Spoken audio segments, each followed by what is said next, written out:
Some viewers may find the following video disturbing. Viewer discretion is advised.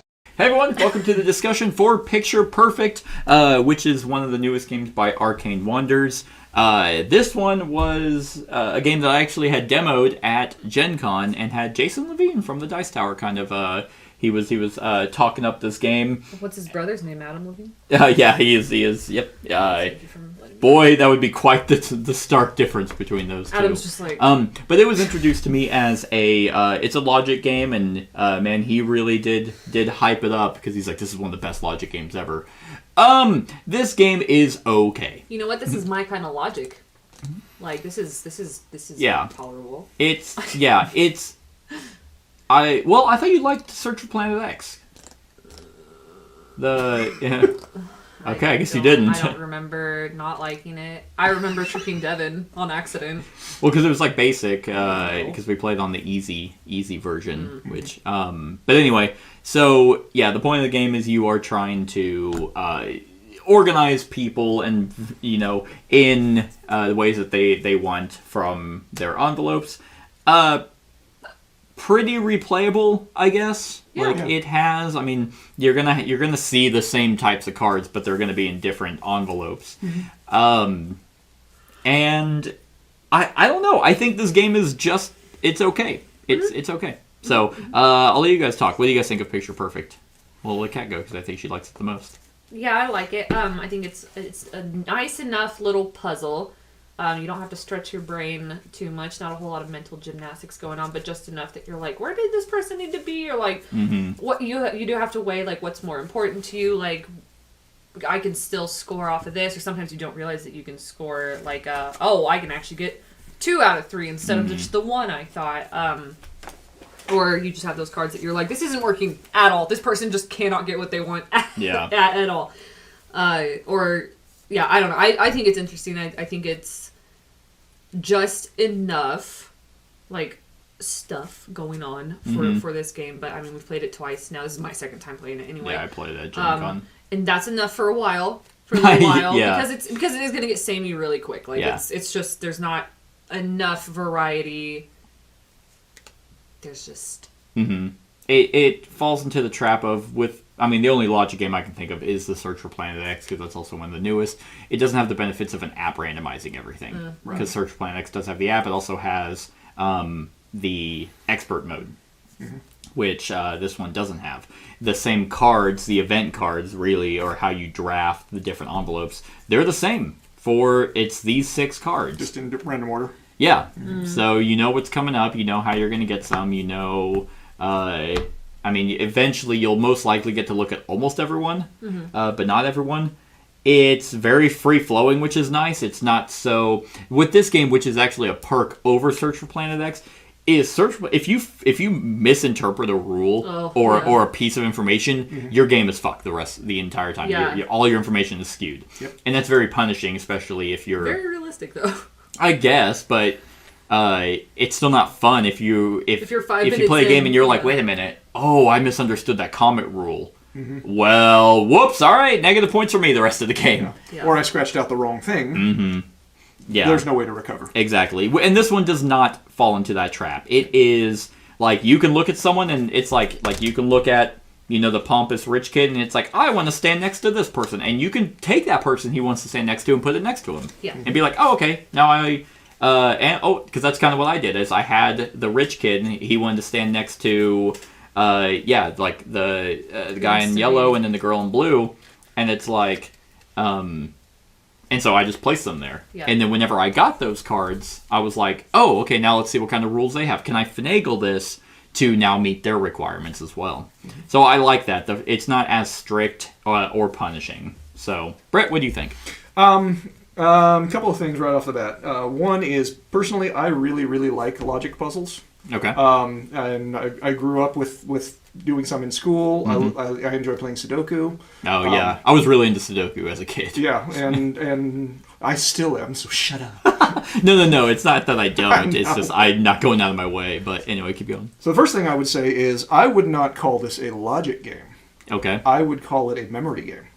Interesting. Okay. Even though you are looking at almost a third, well, in a 3-player game, You are looking at a collection at any given time. You can look through them. It really comes down to, and where I lost all the points was either things I hadn't seen, which I take some responsibility for. That's fine. But at that point, I knew I was already overloaded. And if I get more information, I'm going to start getting stuff I'm actually holding on to right now. Yeah. So that's why I said, no, it's not going to work for me. Yeah. And it does for some people. Now, there is a logic, of course, in you've got 3 rules that each of them want to follow, and some of them are self-contradictory, some of them are contradicting other people's. Yeah. So the puzzle is figuring out how to accommodate as much as possible. Right. So in that sense, I would call it a logic game if you had the opportunity to look at all of the envelopes at any given time, instead of only the ones that you have. Yeah. I mean, but then in that I guess they go hand in hand, because Search for Planet X, you have memory aspects as well. I mean, you have ways of taking notes.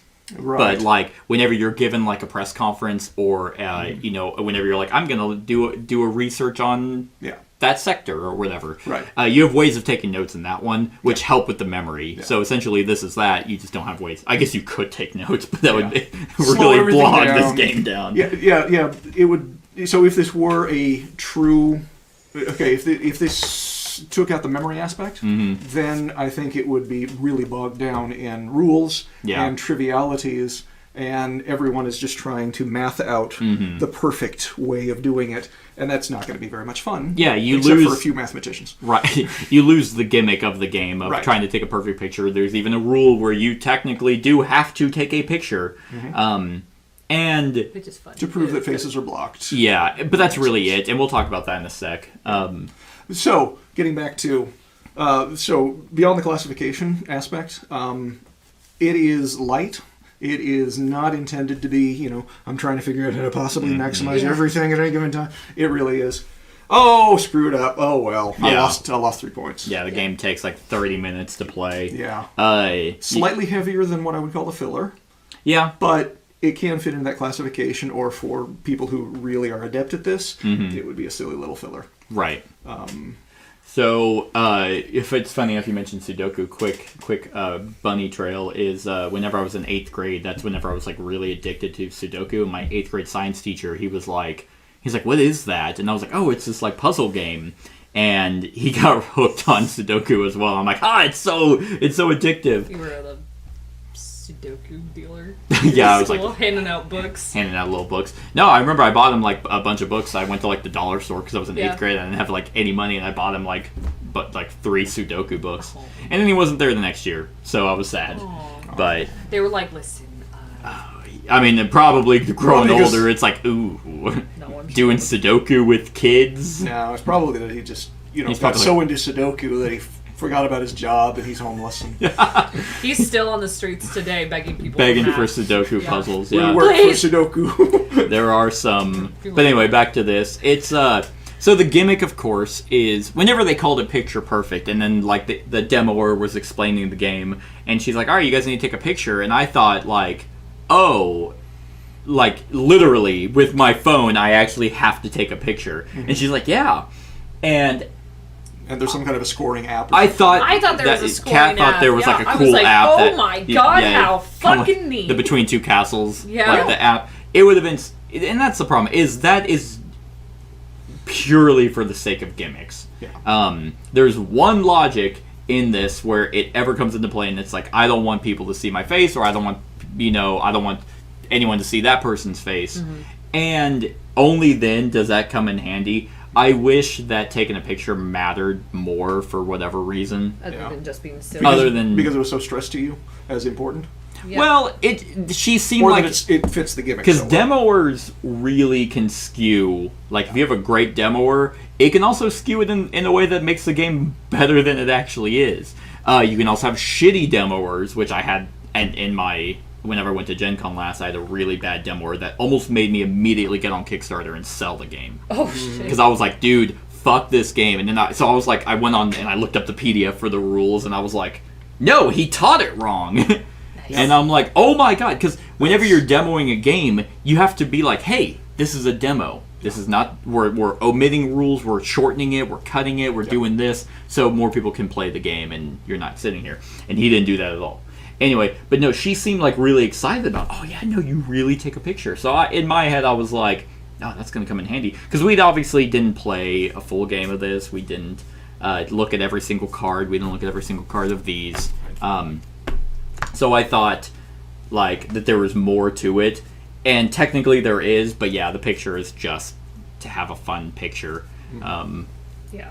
But the other thing that bugged me about the way that they presented this game is that these acrylic clear pieces do not come in the base game. You have to buy them. They're deluxe components. And even she was like, no, you want to get those because the original pieces fall down a lot more. And I'm like, that's frustrating. Like, granted, you get this and then 2 sets of the deluxe for a 4-player game for like $50 or $60. So it wasn't that big of an upcharge. But at the same time, it's like, no, so you guys just made bad components and then you made the side piece, you know, just to try and make some extra money. So what comes in the original then? Cardboard? Standees.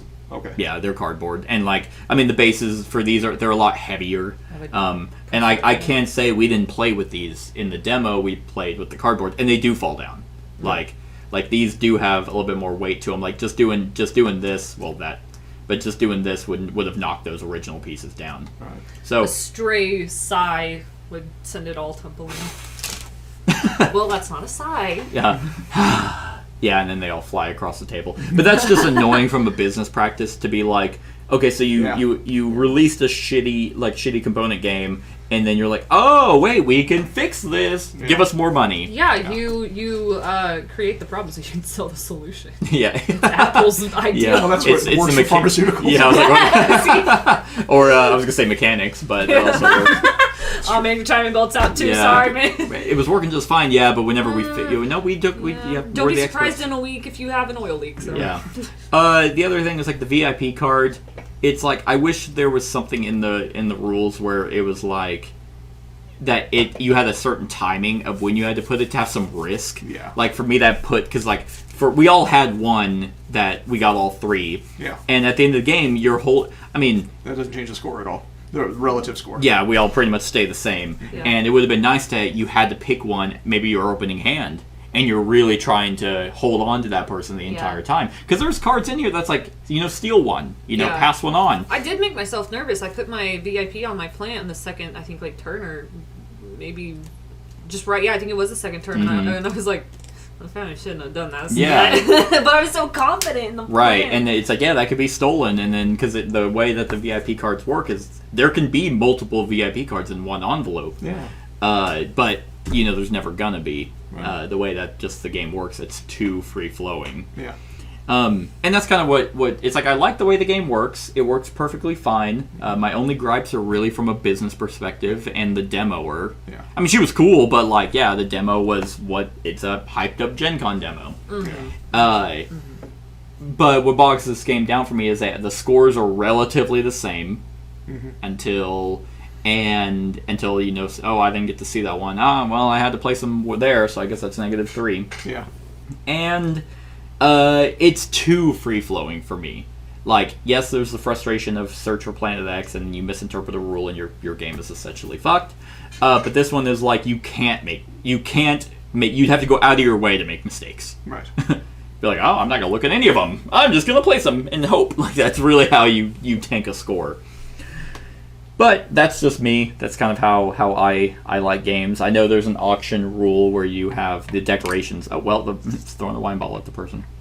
The decorations come into play. You actually auction off envelopes. That's probably the extra mode. I confess I haven't played that variant, which I will, just to see. Because whenever I didn't like to search for Planet X when I played the basic mode. Okay. Because I was like, this game is too easy to figure everything out. Because everyone finds everything out roughly around the same time. Okay. In the expert mode, there's so much you can't possibly find everything, and I like that a lot more. Okay. So yeah, that's kind of the gripes. Like, and the game. It's nice. Otherwise, it is what it is. it's a pleasant game. Yeah. So I don't know who this is for though. It's such a weird theme. I bought this mainly because it came out in I think I would say the target audience is people who enjoy light games, like not just a little bit more than filler, and then just light. Yeah. People who are very very recreational. Yeah. Yeah, I would have also liked to see more event cards that Yeah. it's not the Yes. same 6.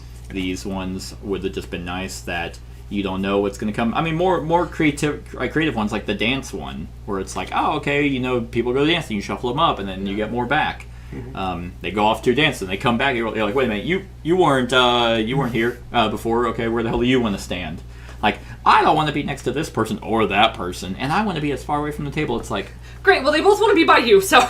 yeah, and it's like, oh wow, okay, and that's where it's not so straightforward that you're just going through the motions, Right. Because, like Kat said, it's like, well, that person wants to stand next to that person, but they don't want to stand next to them. It's like, okay, how can I make you both happy and still get something out of this?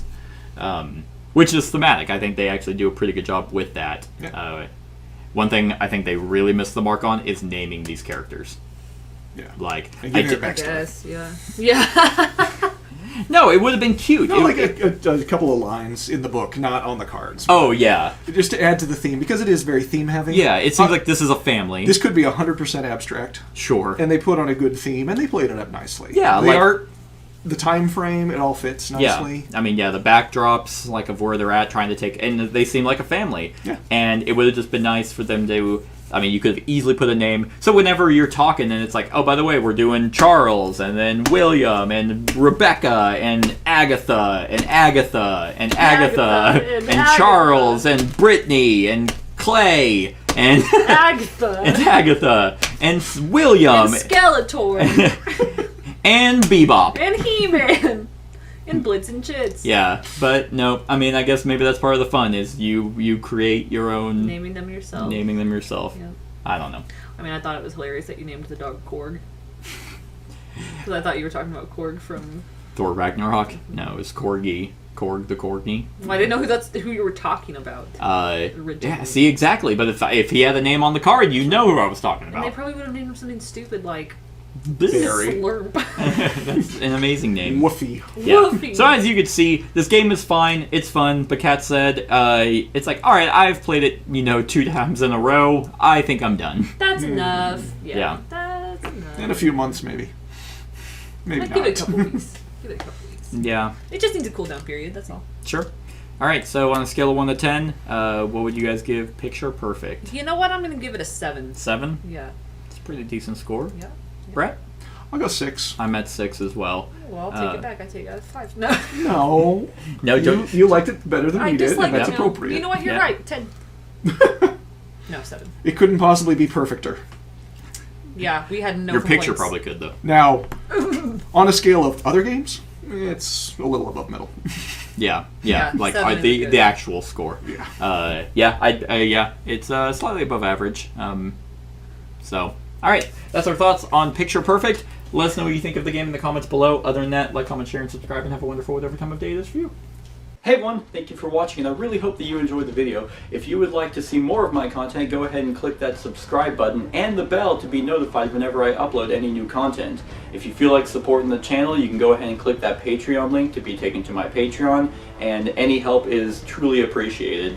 Other than that, stick around for any other run-throughs or reviews or cool top 10s or whatever I feel like putting on. Other than that, like, comment, share, and subscribe, and have a wonderful whatever time of day it is for you.